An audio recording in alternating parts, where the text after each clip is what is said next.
Monologue du cadre plein. Plein du latin plenus, rassasié et entier, complet. N'exagérons rien.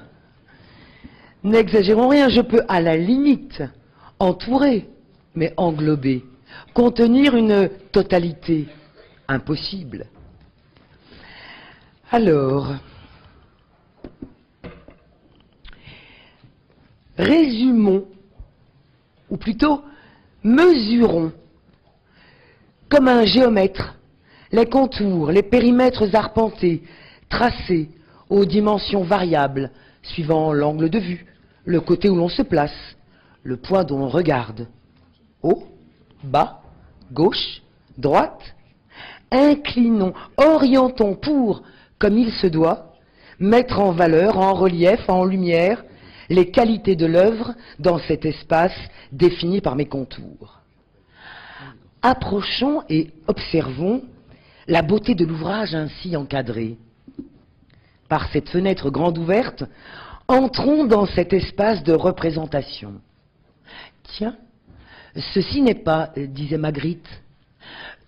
Pardon, je digresse, recadrons, traversons, et dans un brouillage des sens, formons le dessin de l'écoute pour remplir de justes paroles à l'autre adressée, de celles qui charpentent, soutiennent, encouragent.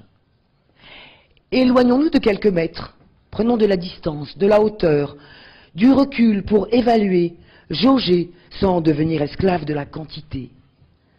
Apporter sa touche pour magnifier l'œuvre ainsi exposée. Se former, former sans formatage, acquérir de l'épaisseur, de l'étoffe, pour ne pas se sentir flotté ou étriqué dans un costume trop grand ou trop étroitement taillé. Rectifier, ajuster, éclairer sans aveugler, 20 fois sur le métier, repasser son ouvrage, et que de la cohérence, du sens se dégage.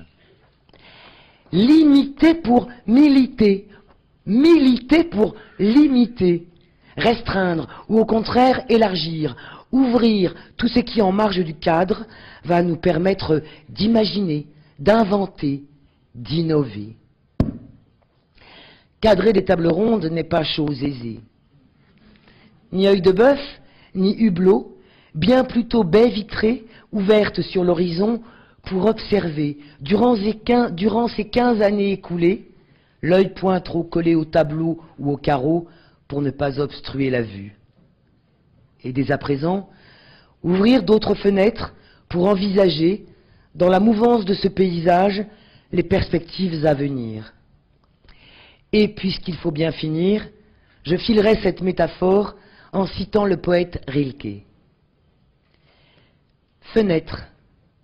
Toi aux mesures d'attente tant de fois remplies, toi qui sépares et qui attires, changeante comme la mer, glace soudain où notre figure se mire, mêlée à ce qu'on voit de travers, échantillon d'une liberté compromise par laquelle parmi nous s'égalise le trop grand du dehors. Tu viens avec moi ?